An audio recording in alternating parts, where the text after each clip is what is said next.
Social മീഡിയയുടെ കാലമാണല്ലോ ലാൽ. നല്ലതും ചീത്തയും ഫ്രണ്ട്സും എനിമീസും ഒക്കെ ഫേസ്ലെസ് ആയിട്ടും ഫേസ് ഉള്ളവരും ഒക്കെ നമ്മളെ ഉപദ്രവിക്കുകയും ആക്രമിക്കുകയും ഒക്കെ ചെയ്യുന്നുണ്ട്. And how do you take these? ഞാനതിലൊന്നും വളരെ സീരിയസ് ആയിട്ട് ഇടപെടാറില്ല. ആരെങ്കിലും നമ്മളിത് വായിച്ച് ഒരാൾ വിളിച്ച് പറയാൻ ലാലിനെ കുറിച്ച് ഇങ്ങനെ എഴുതിയിരിക്കുന്നു എന്ന് പറഞ്ഞ് നമ്മൾ വായിച്ചാലല്ലേ കുഴപ്പം. അങ്ങനെയുള്ള കാര്യങ്ങൾ ഞാൻ അധികം മനസ്സിലേക്ക് എടുക്കാറില്ല. ഇപ്പം ഞാൻ വായിച്ചാലും അത് ഞാൻ വിടും. കാര്യം അത് ഒരാളുടെ ഇഷ്ടമാണ്, ആ സമയത്ത് തോന്നിയ കാര്യമാണ്. എനിക്ക് പറയാനുള്ളത് നമ്മളെ ബ്ലോഗിനെ ക്രിട്ടിസൈസ് ചെയ്തുകൊണ്ടോ അല്ലെങ്കിൽ നമ്മുടെ സിനിമകളെ ക്രിട്ടിസൈസ് ചെയ്തൊക്കെ ഒരുപാട് ആൾക്കാർ എഴുതും. അപ്പോൾ അവർക്ക് അതിലൂടെ ഒരു സന്തോഷം കിട്ടിക്കോട്ടെ, അങ്ങനെ പറയാൻ പറ്റുള്ളൂ. അല്ല നമ്മൾ എന്താ ചെയ്യുന്നത്, അവർ വളരെ മോശമായ കാര്യങ്ങളൊക്കെ എഴുതും. അപ്പോൾ അതൊരു പ്ലഷറാണ്. അത് എന്തുകൊണ്ടാണ് അവരങ്ങനെ ചെയ്യുന്നതെന്ന് അവർ ആലോചിച്ച് കഴിഞ്ഞാൽ അവരാണ് റിയലൈസ് ചെയ്ത് മാറേണ്ടത്. അപ്പോൾ ഇതിനെ ഒരു നല്ല പ്ലാറ്റ്ഫോമായിട്ട് ഉപയോഗിക്കാനാണ് നമുക്ക് താല്പര്യം. അതിനെ മോശം പ്ലാറ്റ്ഫോമായിട്ട് ഉപയോഗിക്കുന്നവരോട് നമുക്കൊരു സിമ്പതിയേ ഉള്ളൂ. സത്യം. ഈ നല്ല പ്ലാറ്റ്ഫോം അതിൽ യൂസ് ചെയ്യുമ്പോൾ ഇപ്പോൾ ഇൻസ്റ്റാഗ്രാം ആണെങ്കിലും ഫേസ്ബുക്ക് ആണെങ്കിലും ഇത് താങ്കൾക്ക് ടീംസ് ഉണ്ടോ അതോ you also? We have A team. ഞങ്ങൾക്കൊരു ഓഫീസുണ്ട്, അതിൽ ആൾക്കാർ ജോലി ചെയ്യുന്നുണ്ട്. അപ്പോൾ നമുക്ക് സിനിമയുടെ വിശേഷങ്ങളാണ് കൂടുതൽ ചെയ്യുന്നത്. ഞങ്ങൾക്കൊരു എന്താ പറയണ്ട, ഒരു completeactor.com എന്ന് പറഞ്ഞാൽ അവർ ഉണ്ടാക്കിയൊരു പേരാണ് I have an army site.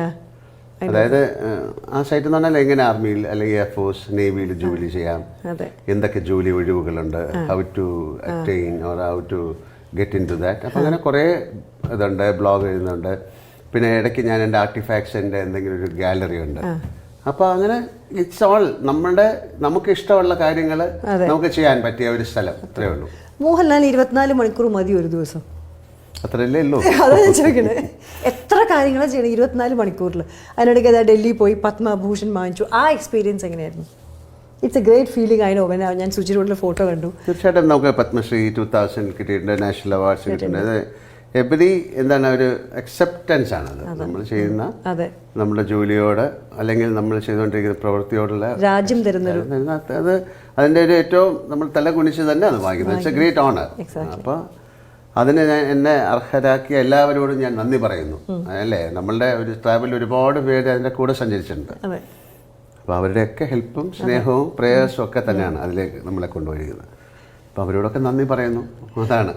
Telugu നാട്ടിൽ താങ്കൾ ഭയങ്കര സൂപ്പർ ഹിറ്റ്, കണ്ണുകൊണ്ട് മാത്രം അഭിനയിക്കുന്ന ലാലെന്നൊക്കെ പറഞ്ഞ എൻ്റെ തെലുഗു കൊളീഗ്സൊക്കെ വന്ന് എപ്പോഴും സംസാരിക്കും. സോ തമിഴിൽ ചെയ്തു, ജില്ല 20 അങ്ങനെ കുറച്ച് പടം ചെയ്തു. തെലുങ്കിലേക്കുള്ളൊരു അതെന്തായിരുന്നു? What was it? It was just like അവർ തന്നെ മനമ്പന്ത എന്നൊരു ഫിലിമിലേക്കാണ് വിളിച്ചത്.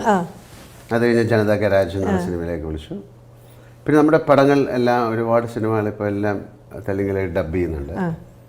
നേരത്തെ ചെയ്തിട്ടുണ്ട്, യോദ്ധ, ഒരുപാട് സിനിമകൾ ചെയ്തിട്ടുണ്ട്.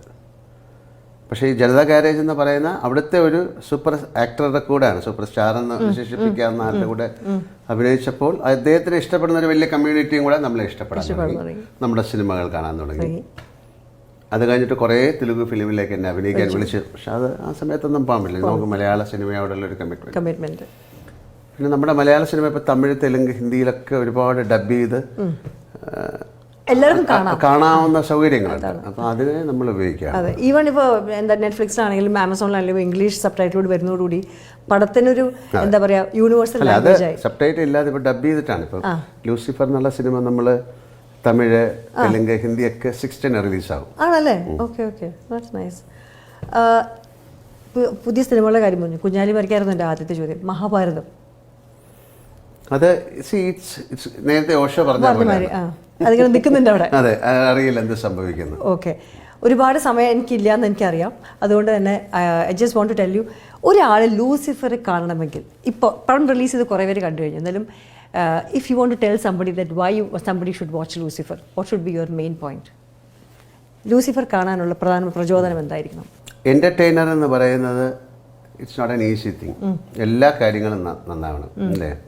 എൻ്റെ സ്ക്രിപ്റ്റ് നന്നാവണം, ക്യാമറ നന്നാവണം, ഡയറക്ഷൻ നന്നാവണം, എൻ്റെ പാട്ടുകൾ നന്നാവണം, ആക്ഷൻ, അങ്ങനെ ഒരു വലിയൊരു ഒരു കോമ്പിനേഷനാണ്. ആ കോമ്പിനേഷനാണ് ലൂസിഫർ. അപ്പോൾ നിങ്ങൾക്ക് ഇഷ്ടമുള്ള എല്ലാ കാര്യങ്ങളും അതിലുണ്ട്. അതിൽ സെൻറ്റിമെൻറ്റ്സ് ഉണ്ട്, ഫാമിലി ഉണ്ട്, ആക്ഷൻ ഉണ്ട്, അതിൽ ഡാൻസ് ഉണ്ട്, പാട്ടുണ്ട്. അതിൽ ഈ ഒരു പക്ഷേ മോഹൻലാൽ എന്ന് പറയുന്ന ആക്ടറെ കാണാൻ ഇഷ്ടമാകുന്ന ചില കാര്യങ്ങളുണ്ടല്ലോ, അത് പൃഥ്വിരാജ് വളരെ കറക്റ്റായിട്ട് യൂസ് ചെയ്തിട്ടുണ്ട്. പിന്നെ ആ സിനിമയിൽ ഒരു നല്ല ഒരു ലെസൺ ഉണ്ട്. എന്ന് പറഞ്ഞാൽ ഒരു ഇമ്പോർട്ടൻറ്റ് മെസ്സേജ് ഫോഴ്സ്ഫുൾ അല്ലാതെ പറയുന്നുണ്ട്. It is about drugs.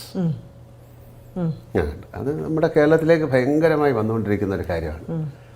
Trivandrum അല്ലെ കൊച്ചി, ഒരുപാട് സ്ഥലങ്ങൾ, അത് കൂടുതലും ഈ സ്കൂൾ കുട്ടികളിലും കോളേജ് കുട്ടികളിലൊക്കെ പോകുന്നുണ്ട്. അപ്പം അതിന് എതിരായിട്ടും കൂടെ ഉള്ള ഒരു സിനിമയായിട്ട് വേണേൽ കാണാം. അതിൻ്റെ അകത്തൊരു ഒരു സ്റ്റോറി ഉണ്ട്, അതിനകത്തൊരു മെസ്സേജ് ഉണ്ട്. അല്ലാതെ ചുമ്മാ ഒരു സിനിമ അങ്ങനത്തെ ഒരു മെസ്സേജിനെ കമോഫ്ലാഷ് ചെയ്തിട്ട് ഒരു സിനിമ ആക്കിയിരിക്കുകയാണ്.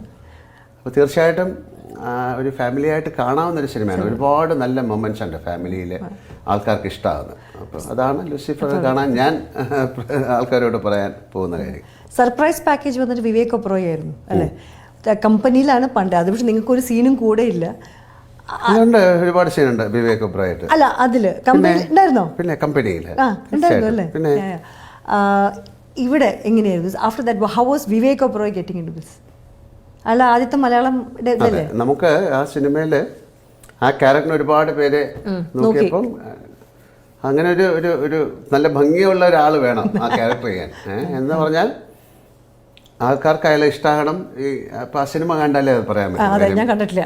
അപ്പോൾ അതുകൊണ്ടാണ് വിവേക് ഒബ്രോയെ നമ്മൾ വിളിച്ചത്. അയാളത് ആ റോൾ അയാൾ നല്ല ഭംഗിയായിട്ട് ചെയ്തിട്ടുണ്ട്. എനിക്കറിയാം ഇന്ന് രാത്രി ഇനി ഡിന്നർ, ഡബ്ബിങ്, അത് കഴിഞ്ഞ് you have to go fly ചെയ്യണം. അതുകൊണ്ട് ഇത്രയും സമയം എനിക്കറിയാം ഇവിടെ തന്നതിൽ വളരെ വളരെ വളരെ താങ്ക്സ്. ആൻഡ് മരിക്കാരും അങ്ങനെ ഒരുപാട് നല്ല നല്ല പടങ്ങൾ ഞങ്ങൾ മലയാളികൾക്ക്. Thank you. Thank you very much. Thank you.